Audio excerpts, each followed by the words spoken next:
Olá e bem-vindos. Hoje a gente vai mergulhar numa personagem que é, assim, puro fogo e fúria no folclore japonês. A Kiyohime. Nossa, ela é fantástica. Para quem não conhece, imagina uma mulher que é consumida pela paixão, pelo ciúme, e por uma raiva, mas uma raiva tão grande que a transforma, literalmente, numa serpente de fogo. Totalmente. Ela é o pesadelo de quem ousa desprezá-la. Uma verdadeira força da natureza. Exato. E a história original é um conto de advertência bem claro, né? Especialmente para monges. Cuidado com a paixão feminina porque ela pode ser monstruosa. É isso. E é aí que a nossa análise hoje fica, assim, muito intrigante.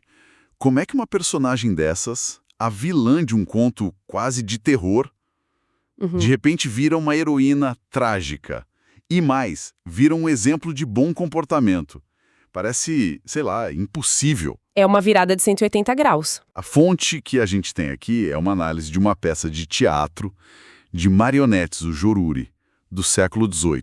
Uma peça chamada Ryuidaka, que reimaginou tudo. Então, nossa missão é entender que tipo de alquimia narrativa permitiu isso. E a transformação é uma inversão completa. A peça pega essa Kiyohime, a mulher perigosamente ciumenta, e a transforma numa filha exemplar, obediente, sabe? Quase dócil. Quase dócil. E a chave para entender isso está no papel do teatro da época. O Joruri não era assim, um teatrinho de fantoches. Eram produções épicas, blockbuster daquele tempo e, principalmente nas peças históricas, tinha uma função didática. Ah, então não era só entretenimento. Tinha um propósito por trás. Exato, era entretenimento com uma agenda, né? Reforçar os valores que o governo promovia. E como a Kiyohime, na peça, tá do lado bom... Ela precisava ser um modelo. Precisava. Ela tinha que ser o espelho da mulher ideal da época. Para caber no palco, a mulher serpente precisava ser, de alguma forma, domada. Ok, mas como se faz essa mágica? A raiva, a transgressão, isso é a Kiyohime. Se você tira isso dela, o que sobra? Para onde vai toda aquela fúria? Essa é a grande sacada da peça. É uma solução simples e genial ao mesmo tempo. A culpa não é mais dela. Como assim? A peça cria bodes expiatórios. A transgressão toda é transferida para outras pessoas, especificamente para 2 homens. Espera aí. Isso não soa um pouco conveniente?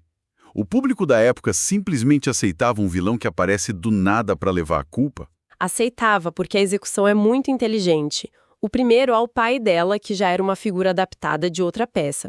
Mas o personagem que muda o jogo é um padre maligno criado só para essa peça, o Gojaku. Gojaku? Ele é a peça central de toda essa transformação. E qual a função dele exatamente? A existência do Gojaku tem um único propósito: ser a fonte externa da raiva da Kiyohime.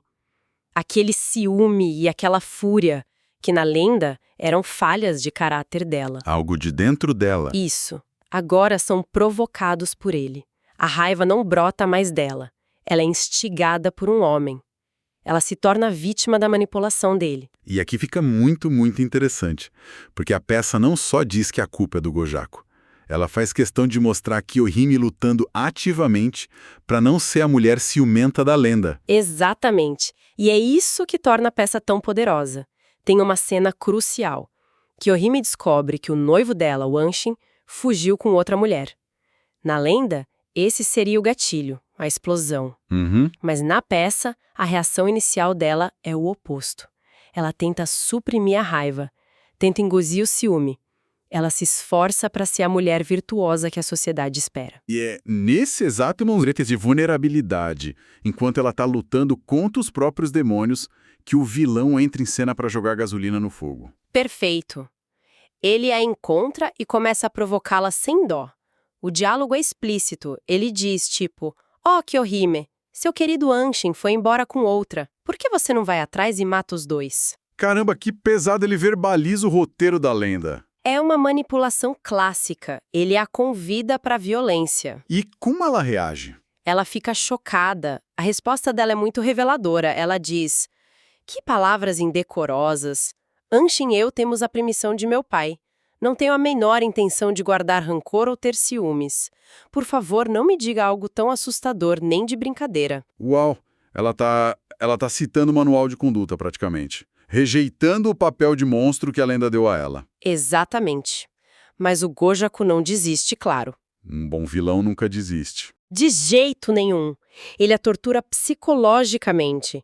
Começa a descrever com detalhes a intimidade do novo casal, forçando ela a criar as imagens na mente. Nossa, Ele vai empurrando ela passo a passo para o abismo, enquanto ela se agarra desesperadamente ao caminho da virtude. o que me impressiona na resistência dela é a lógica que ela usa. Não é só um "eu não quero ser má". É quase como se ela tivesse um roteiro. É exatamente isso, porque em certo ponto ela reflete consigo mesma e o argumento que ela usa é muito específico. Ela pensa, se eu agir de maneira tão inadequada, ele pode me achar pouco atraente. Seria tão triste se ele decidisse não me fazer sua esposa. Nossa, então a preocupação dela não é nem moral, é pragmática, é sobre a percepção dele. Se ela não for uma esposa adequada, ele a rejeita. Precisamente. E o que é absolutamente fascinante e o ponto central da análise é que essa fala não veio do nada. É um eco direto do que estava escrito nos manuais de etiqueta para mulheres da época. Peraí, um manual de verdade? Sim, um texto muito influente chamado O Nadaigaku, ou O Grande Aprendizado para Mulheres, de mais ou menos 1729. Quer dizer que o roteirista estava, na cara dura, colocando uma lição de um manual de etiqueta na boca da personagem. Isso é quase um comercial de bom comportamento. Exato, o teatro funcionava como um influenciador do século XVIII. Para ter uma ideia, houve este trecho do manual. Nunca, sob nenhuma circunstância, uma mulher deve ser ciumenta. Se seu marido se envolver em comportamento licencioso, ela deve adverti-lo, mas não deve ficar com raiva. Se uma mulher é muito ciumenta, seu comportamento se torna assustador. Seu marido a trataria com mais frieza e seu amor diminuirá por causa disso. Palavra por palavra. Não demonstre ciúmes, não porque é errado, mas porque seu marido vai te abandonar. A fala da Kiyohime é a dramatização disso. É uma aula ao vivo. Exato. E isso mostra o papel didático do Joruri de forma inquestionável. Era uma ferramenta para martelar na cabeça da audiência a ideologia do governo. A Kiyohime no palco vira um tutorial de etiqueta. Claro que, no final, a pressão é demais e ela cede. Ela sai em perseguição ao Anshin e aí acontece a famosa transformação na serpente. Mas o que a análise aponta é que, mesmo como monstro, a peça não desiste de usá-la como modelo moral. Sim, o comportamento exemplar dela é a linha que costura a peça inteira. Isso fica claríssimo no clímax quando vem a grande revelação, a identidade do Anshin. Ele não é um simples monge. Ele é.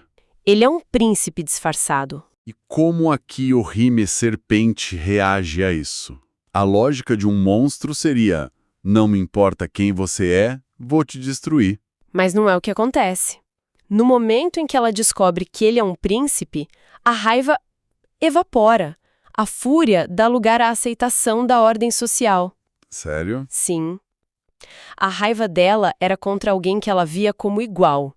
Diante de um superior, a reação é de submissão. As últimas palavras dela são: fiquei com ciúmes porque acreditei no que meu pai disse. Se eu soubesse que ele era um príncipe, não o teria perseguido mesmo que morresse de saudade. Isso é inacreditável. Ela tá pedindo desculpas. A justificativa dela é que foi tudo um mal entendido de classe social. Se ela soubesse, teria sofrido em silêncio. É o respeito absoluto pela hierarquia. Ela, como plebeia, aceita que nunca poderia se casar com um príncipe. E em vez de lutar contra isso, ela simplesmente morre, sem resistência. É um sacrifício que reafirma a ordem social. É curioso, né?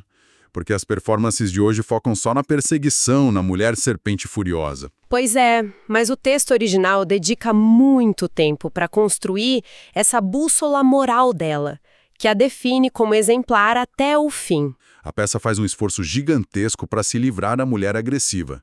Então vamos juntar as peças. Por que se dar a todo esse trabalho? Por que transformar um monstro numa vítima? A nova caracterização tem uma dupla função. Uma é pragmática e a outra é dramática. Ok, vamos pela pragmática primeiro, a dos bastidores. A pragmática tem a ver com o que a gente já falou. Era uma questão de sobrevivência para o teatro. Com a censura da época, uma peça que reforçava a moralidade oficial tinha menos chance de ser proibida. Era jogar o jogo para continuar existindo. Faz todo sentido. E a função dramática? Qual era o efeito na plateia? O efeito é imenso. Essa nova Kyohime é infinitamente mais simpática. Na lenda, você sente medo dela. Medo, mas não necessariamente pena. Exato. Já na peça, ela não é a fonte do problema. Ela é uma mulher exemplar, uma filha perfeita, que é cruelmente manipulada pelo Gojako. E por quê? Para garantir o sucesso político da missão do príncipe. Ela é sacrificada no altar da política. Ela passa de uma força motriz a um peão no jogo, de monstro a mártir. Exatamente. A peça reescreveu a Kyohime, transformando-a de um monstro poderoso em uma mulher piedosa que se torna vítima. E, ao fazer isso, a converteu numa heroína trágica, calibrada para arrancar a compaixão do público. Então, quando a gente dá um passo para trás, o que vemos é uma personagem feminina poderosa, definida pela sua raiva, sendo sistematicamente domesticada. A raiva dela, que era a sua marca, é arrancada e atribuída a um vilão. E o comportamento dela é alinhado ao manual de etiqueta.